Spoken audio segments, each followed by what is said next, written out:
Many times people say, I can't save, I can't save, I can't save. And we have bad habits that we don't even realize we're doing. It's just a matter of just like, let's think about it and let's see if we could course correct it. Little things that we fail to do. Not that we mean to, we don't mean harm, we don't mean to throw our money away, but many times we do. We could talk about this on this Saturday chat and how you doing today, and I'll be right back.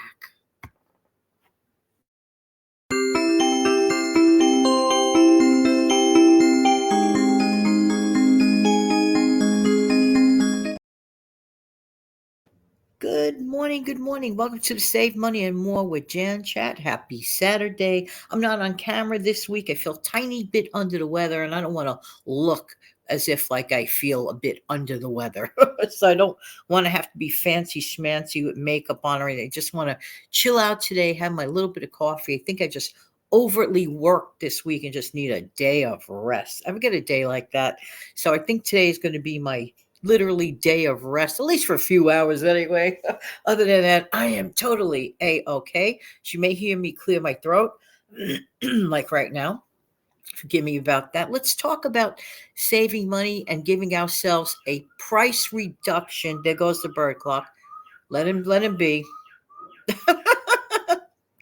Giving ourselves a price reduction on common household products.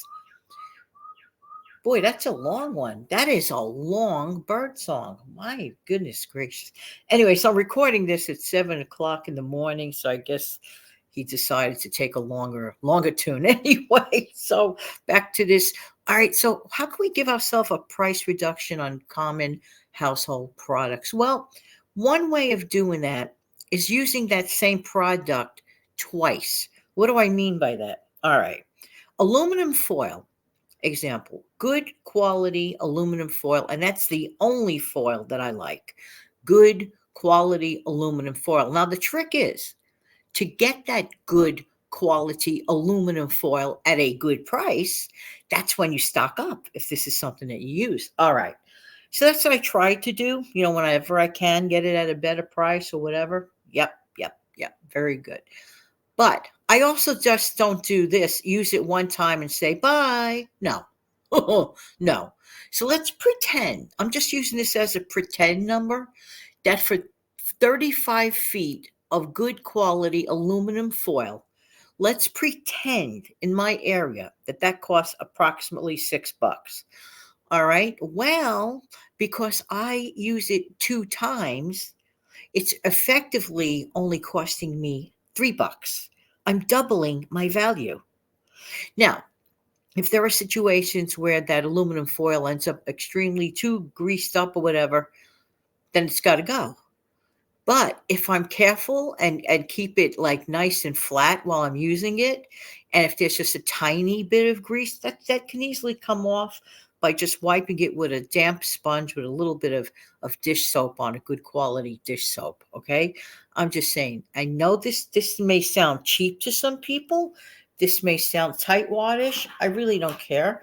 But with the price of good quality aluminum foil, I get to do that. So effectively, I'm really saving a bundle on that. I'm doubling the use. Okay. So that's one thing. Another thing are aluminum foil based trays.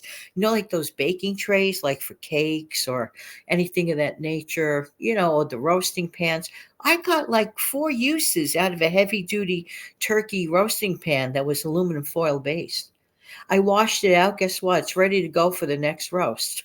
Okay. So I definitely, got my value out of that. That is just an example. Paper plates, for example. Paper plates, I consider a thing that we should keep around. You never know if there's a power outage and whatever, water shortage or whatever going on. You can't clean your dishes, whatever. It's good to have them. Okay. But I also like to keep some paper plates for those times when I really don't want to spend money eating out. I really don't want to make that phone call. And I really don't feel like putting out that tip when I could put that towards other things that are important to me. Everyone's different. Everybody thinks differently. But with a paper plate, if there's like, let's say, just toast crumbs on a paper plate, that day, I will wipe off carefully the toast crumbs and use it again that day. So for me, I am doubling the value. And when you double the value, you see where I'm going with this. You are most definitely cutting your item in half. Now, I see things that like in certain people's houses, not to condemn anyone or anything, but like for example, let's say they open up their cleaning supply closet, okay, under the sink. You know, that ever loving, wonderful place under the sink. Now, some people are meticulous about how they keep their under the sink cleaning products. Some people forget they exist. And some people have, like, let's say 10 bottles with one third left of dish liquid in there. And then what they do on like a day when they get drastic to clean out things, they throw all of it out. They're practically throwing away bottles and bottles and bottles of value of good quality dish liquid. This I'll never understand. So instead of doing that, many of us could just take a look, see, assess what we have, take one empty of those bottles or nearly empty, and fill it up with all the residual soap that you have. You may end up coming out with a couple of free, so-called free bottles that you don't have to put money out for. That's just something that people overlook doing. I just, like I said, I really don't understand that at all.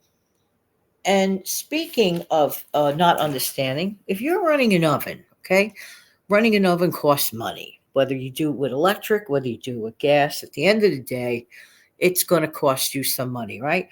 So let's say somebody's baking a pizza in there from scratch, which is a great thing. You're saving money by doing that. You're making your own homemade pizza from scratch, or you're heating up a toaster pizza, right? All right. But the bottom line is this: your oven is running, your oven is on. Ask yourself, is there something that you need to bake other than that? You should put that, not you personally, all of us, we should put that in our oven at the same time. Now, some people are worried about the smells transferring. I've done double different items at the same time. And in my own experience, I have not experienced like food or odor traveling over from one item to the other. But I guess it depends on the spices you're using. Let's say somebody's putting a ton of garlic on one item and you're baking a chocolate cake. You don't really want the flavor of garlic going on your chocolate cake. I don't think so anyway. But in my life, I can only tell you about what happened to me. I personally have never had an issue with that. But I'll tell you one thing, it makes a heck of a lot of sense to put the two things in there at the same time. Look, you're running your oven. You know what I'm saying? And now that it's still chilly here, spring hasn't started yet. And even when spring starts, it takes at least a month to convert from feeling, still chilly and so on. March, by the way, which will be coming up in a couple of weeks, around here, March can be brutal. I've had Marches here where we had 0 degree temperature. Then I've had Marches where some days were 75.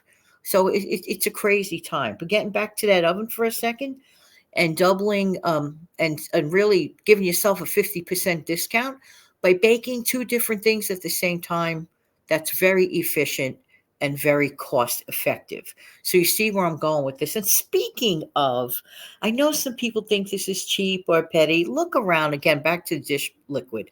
I literally, because I buy good quality dish liquid, I'll take another bottle and I will put, let's say, for the day, 8 to 10 drops from the main bottle of the strong dish liquid into that bottle, and I'll fill that up with water. And I have that use all day long. I cannot tell you how much I stretch that. It is incredible. Also, purchasing cheap things like, in my opinion, right now the prices are back to reasonable for hydrogen peroxide. Hydrogen peroxide is a wonderful anti-infective and it has no smell. And for example, if you go to a public laundromat, you may consider using a little bit. I mean, I've done it. I've done it. Like I'll put a cap full of hydrogen peroxide in the water just to like disinfect. Or some people prefer, using bleach, and that's totally cool. But can I tell you something else about hydrogen peroxide? If you get a little blood stain on your clothes, pour some hydrogen peroxide on there. Do nothing to it. Zero. Let it sit there a few minutes. It will lift out that blood stain. I'm telling you. So there you go. You're doubling your value with things that you already paid for. And to me, that is definitely giving yourself an automatic discount.